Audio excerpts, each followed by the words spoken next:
Hello, auto வருமா? வந்தா தாராளமா கூட்டு போமா. இதெல்லாம் நல்லா பேசுங்க. இன்னைக்கு பிராண்டிங் சொல்லி நீங்க தான் ஷோவை ஆரம்பிக்க போறீங்க. ஐயோ, அவசரப்பட்டு வாயை விட்டேனோ. பிராண்டிங் தானே, ஒரு நிமிஷம் இருங்க.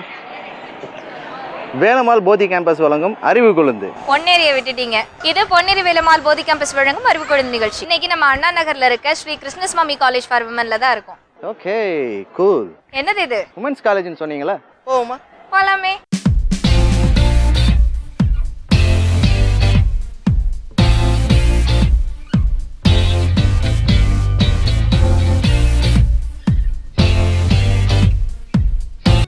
ஹாய். என்ன ராகேஷ், வந்ததுமே கன்ஃபியூஷனா? வந்த உடனே ஒரு சின்ன தடுமாற்றம். ஏன்னா பொண்ணுங்க எல்லாமே இந்த அளவுக்கு அழகா ரொம்பவே எந்துவா இருக்கிறாங்க. அவங்க பார்த்த சந்தோஷத்துல வந்து எனக்கு கையும் ஓடல காலும் ஓடல அப்படின்னு சொல்லலாம். கேர்ள்ஸ், இங்க எத்தனை பேர் வந்து வீட்ல இருக்க கிச்சன் பக்கம் போயிருக்கீங்க? சாப்பிட்றத பத்தி கேட்கல, சமைக்கிறத பத்தி கேட்டேன். வாங்க முன்னாடி. உனக்கு மட்டும் ஸ்பெஷல் அட்டென்ஷன்மா.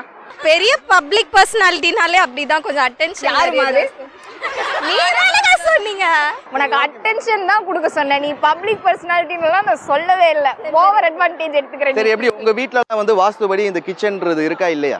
இருக்கு ஏதோ ஒரு மூலையில இருக்கு. ஒரு மூலையில இருக்குது. அந்த கிச்சனுக்குள்ள போயிருக்கீங்க, நீங்களும் வந்து சமையல் தெரியும்னு சொல்லி இப்ப தலையாட்டினீங்க இல்லையா? கிச்சன்ல இருக்கக்கூடிய அடிப்படை 3 விஷயம் என்னென்ன இருக்கும்னு சொல்லுங்க. கேஸ் இருக்கும், அப்புறம் வந்து பாத்திரம்லாம் இருக்கும், தண்ணி இருக்கும், அப்புறம் வந்து சரி, அதை தவிர்த்து வேற இந்த மிக்ஸி கிரைண்டர் அதெல்லாம் உள்ளேயும் வைக்கலாம், நம்ம வெளியேயும் வச்சு தேவையில்ல தூக்கி வெளில எரிஞ்சிடுறது. அந்த டைம்க்கு என்ன வேணுமோ அது உள்ள அது இருக்க இடத்துல நம்ம போய் உட்காந்துக்கலாமே கொஞ்ச நேரத்துக்கு. சரி, அம்மா உட்கார்ந்து பாக்குறதுக்கு நீங்களும் கொஞ்சம் கிரைண்டர் மாதிரி தான் இருக்கிறீங்க. இதெல்லாம் வெசல்ஸ், கேஸ் ஸ்டவ், அடுப்பு, சிலிண்டர். தமிழ் தமிழ் தமிழ் சரியாது இல்ல, இவங்க சொல்லும் போதே பாத்தீங்களா, கேஸ் ஸ்டவ், அடுப்பு 2 வாட்டி, இங்கிலீஷ்ல ஒரு வாட்டி, தமிழ்ல ஒரு வாட்டி. ஓ, 2 அடுப்பு. அதாவது வீட்ல 2 அடுப்பு இருக்கு. இண்டக்ஷன் ஸ்டவ் ஒன்று இருக்கு, ஃப்ளேம் வைக்கிற ஸ்டவ், அதுக்கப்புறம் உப்பு, அதெல்லாம் மசாலா ஐட்டம்ஸ். வீட்ல இருக்க கறி துணியும் அந்த ஓரமா இருக்க குப்பை பக்கெட்டையும் மட்டும் விட்டுட்டோமா. ராகேஷ், பொதுவா நம்ம எதுக்கு இப்படி கொஸ்டின் கேட்போம்? ஏன்னா அது சம்பந்தமா நம்ம ஒரு கேள்வி எடுத்துட்டு வந்திருக்கோம். கண்டிப்பா. அதுக்கு முன்னாடி இந்த செக்மெண்ட் என்னன்னா தங்கிலீஷும் சுத்த தமிழும்.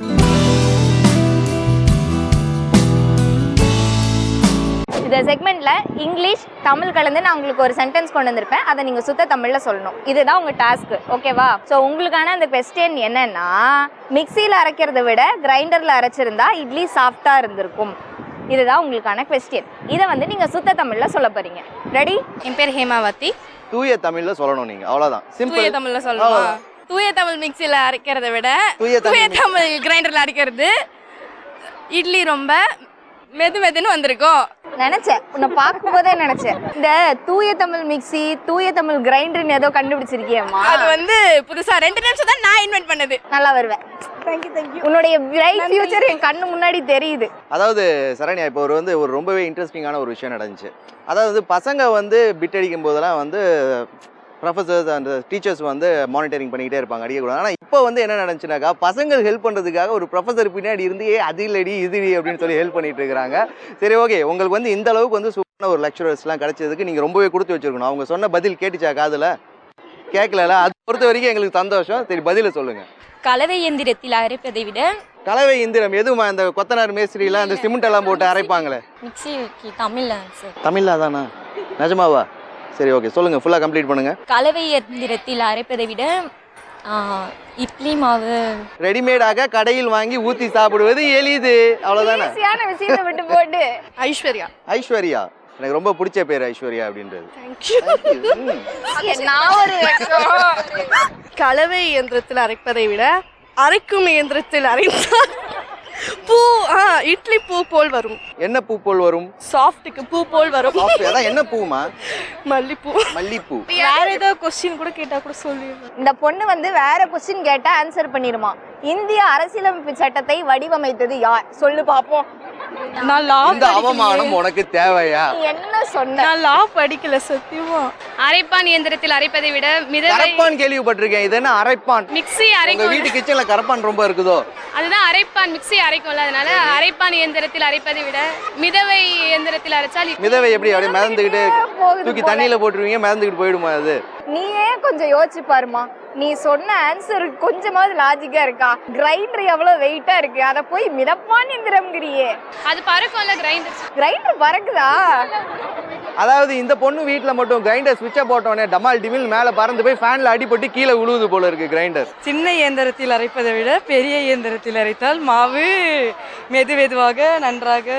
அதாவது சின்ன இயந்திரத்தில் அரைப்பதை விட பெரிய இயந்திரத்தில் அரைத்தால் மாவு மெதுவாக நன்றாக சாப்பிடுவது போல். தனியா உள்ளார உட்காந்து அங்க யோசிச்சுட்டு இருந்தியோ அதை?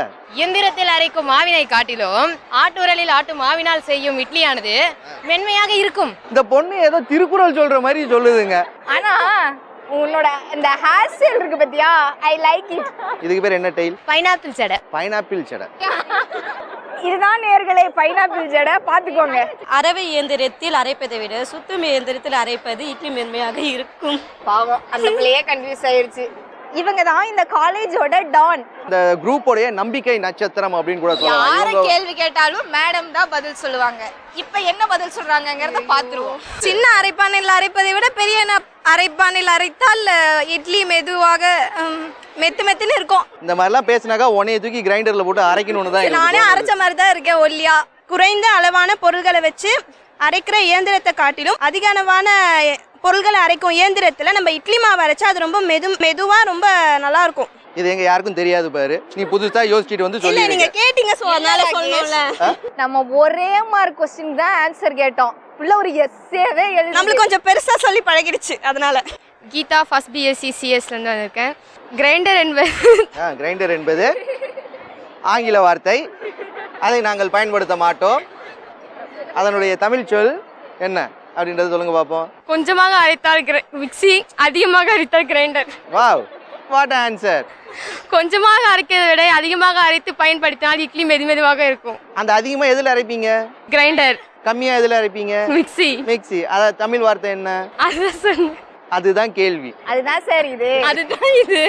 ராகேஷ், கேட்ட கேள்விக்கு கலவை அரவை நீ என்னென்னமோ வந்தது. ஆனா ஆன்சர் பக்கத்துல கூட நாங்க நெருங்க மாட்டோமே. நான் என்ன கொஸ்டின் கேட்டிருந்தேன்னா, மிக்சியில அரைக்கிறத விட கிரைண்டர்ல அரைச்சிருந்தா இட்லி சாஃப்டா வந்திருக்கும். இதுதான் நான் கேட்ட கேள்வி. அதுக்கு என்ன ஆன்சர்னா, மின் அம்மியில் அரைப்பதை விட மின் ஆட்டுக்கல்லில் அரைத்திருந்தால் இட்லி மென்மையாக வந்திருக்கும். இதுதான் ஆன்சர். நீங்க பண்ண வேண்டியதெல்லாம் ஒண்ணுமே இல்லை. அதாவது இந்த அம்மிக்கல்லுக்கு முன்னாடி மின், ஆட்டுக்கல்லுக்கு முன்னாடி ஒரு மின் அப்படின்றத போட்டிருந்தா ஆன்சர் வந்துட்டு அது ஒரு எலக்ட்ரானிக் மெஷின் அப்படின்றத வந்து நம்ம கொஞ்சம் கூட யோசிக்கவே மாட்டேங்கிறோம். கொஞ்சம் யோசிச்சா அதோட ஆன்சர் நமக்கு கிடைச்சிரும். ஆனா நம்ம தான் யோசிக்கவே மாட்டோமே. ஃபேன் என்ன சொல்றோம்? மின் விசிறி அப்படின்னு சொல்றோம். ஸோ அதுக்கு முன்னாடி ஃபேன் முன்னாடி விசிறி. That's it.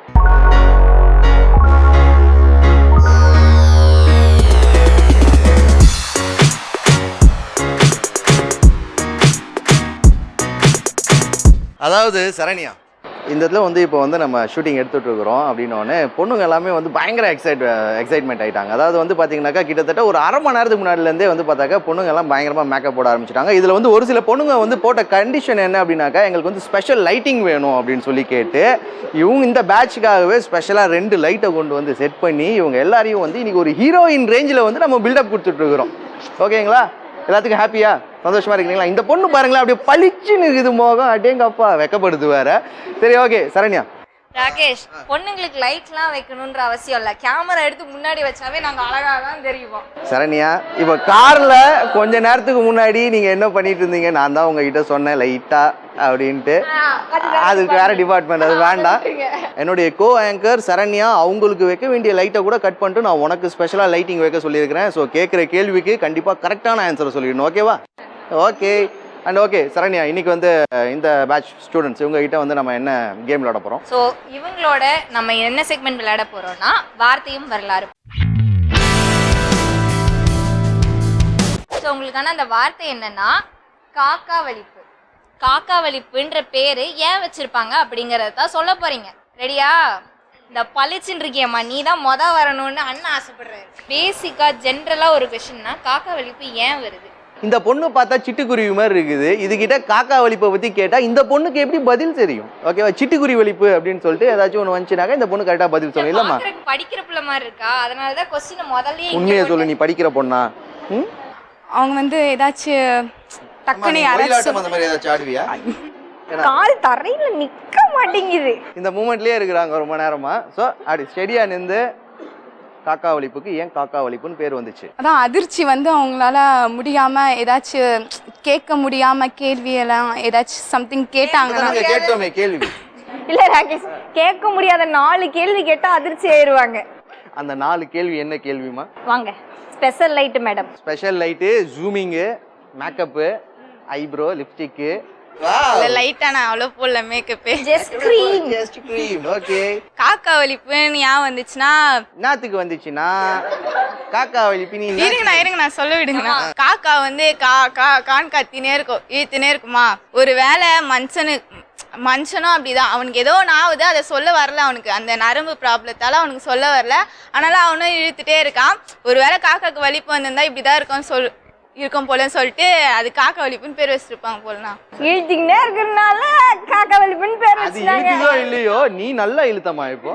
எனக்கு ஒரு கதை தெரியும், எல்லாருக்குமே தெரியும் அந்த கதை. நம்ம சின்ன வயசுல இருந்தே. பேரை சொல்லு. என் பேர் விஜயசாந்தி. ஐபிஎஸ் விஜயசாந்தி. வாவ். எப்படிமா செவுத்துல காலை வச்சுலாம் கிக் அடிப்பியா? சல்ட்டி அடிக்கிறது. செவுத்துக்கு மேலே கூட நடப்பேன். அது அப்புறமா கைத்து மேலே நடப்பா எல்லாம் ஜோரா கை தட்டுங்க. ஓகே சொல்லுங்க. சின்ன வயசுல இருந்தே எல்லாருக்குமே கதை சொல்லி கொடுப்பாங்க. அதான் எனக்கு எங்க ஆயா எப்படி தெரியுமா சொல்லி கொடுத்தாங்க கதை.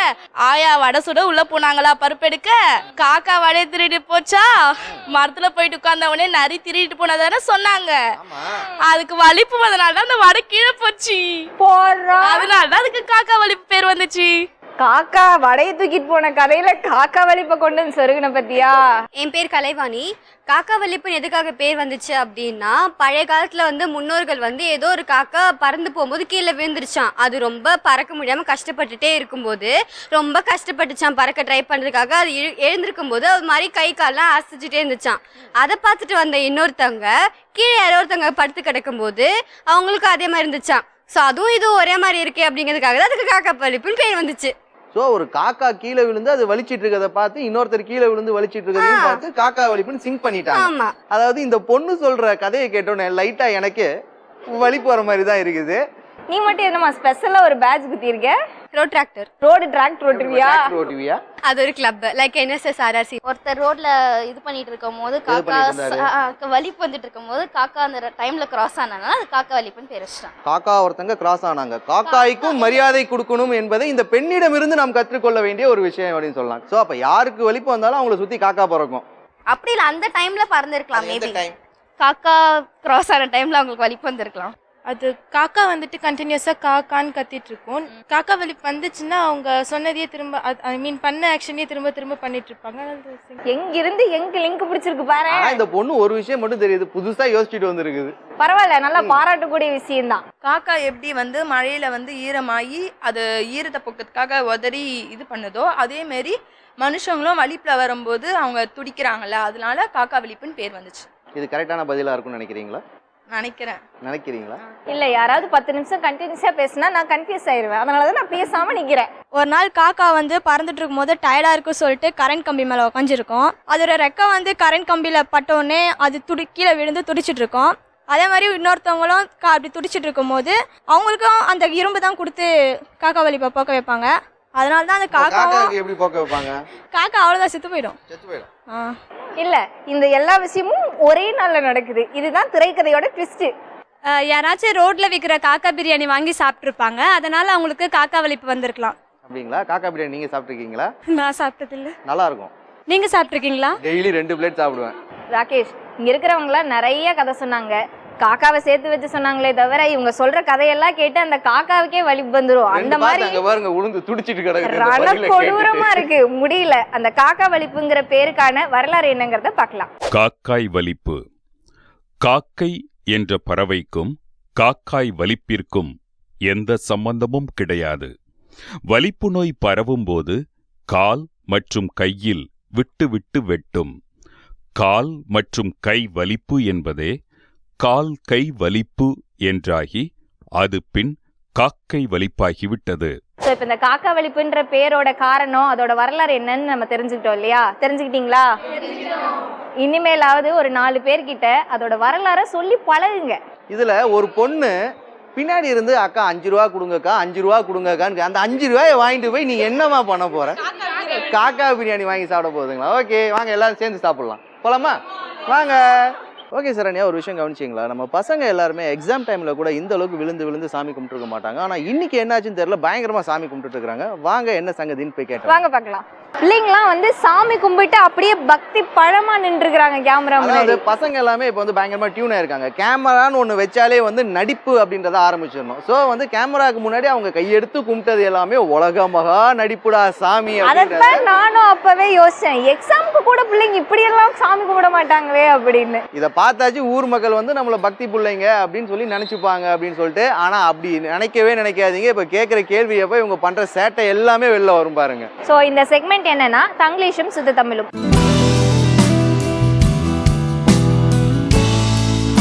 இந்த செக்மெண்ட்ல இங்கிலீஷ் தமிழ் கலந்து நான் உங்களுக்கு ஒரு வரி சொல்லுவேன், அதை வந்து நீங்க சுத்த தமிழ்ல சொல்ல போறீங்க. அதாவது பொதுவாக எல்லாருடைய வீட்லையுமே வந்து பார்த்தீங்கன்னாக்கா ரிமோட் சண்டை அப்படின்றது பயங்கரமாக நடந்திருக்கும். பொதுவாக இப்போ எங்கள் வீட்லேயே எடுத்துக்கிட்டாக்க நாங்கள் அண்ணன் தம்பி 3 பேர்.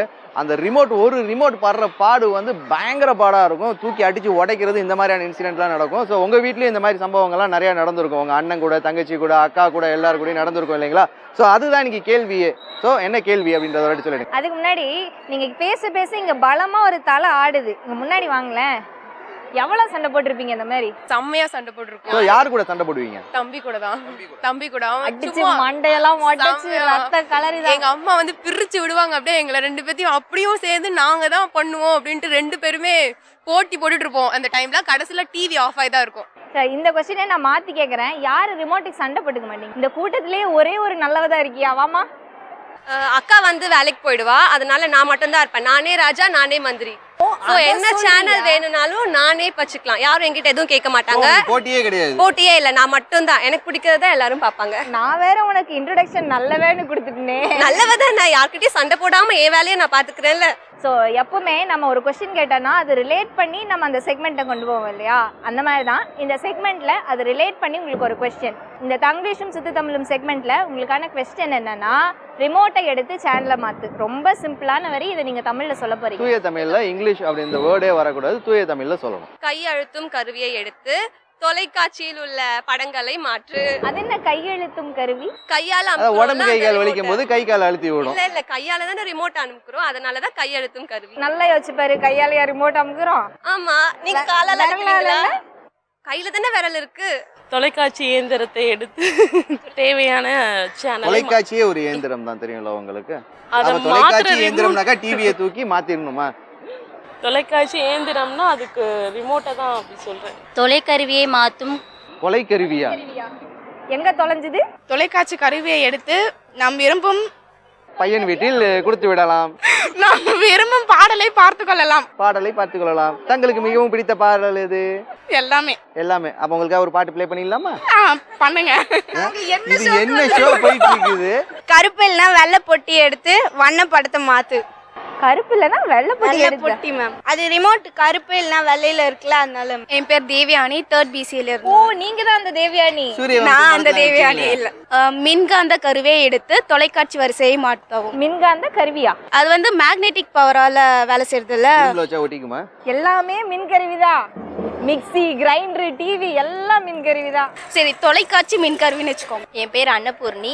மாற்று கருவி எடுத்து சேனலை மாற்று. சேனல்ங்கிறது தமிழா? இல்ல இந்த காலேஜ் கேர்ள்ஸ் கிட்ட எனக்கு ரொம்ப பிடிச்ச விஷயம் என்ன தெரியுமா? இல்ல டிசைனா ஜடதான். அது பைனாப்பிள். இது பேர் என்னமா? இது என்னமா? Fish tail. ஓகே, சாப்பிடுற ஐட்டம் தான். அப்ப இந்த பொண்ணு தண்ணியில விழுந்தாலும் மிதந்துகிட்டே தான் இருக்கும் போல இருக்கு. தொலைக்காட்சி துணைக்கருவியை எடுத்து தொலைக்காட்சியின் பிரிவுகளை மாற்று. தொலைக்காட்சி துணை கருவி கூட கொடுக்கறனால என்ன ஒரு புத்திசாலி. இது தம்பி இது புதுசா யோசிச்சிருக்கு. அதுக்கப்புறம் என்னமோ சொன்னீங்க, என்னது? எப்படி நட்டு போல்டு எல்லாத்தையும் பிரிச்சு போட்டுடலாமா?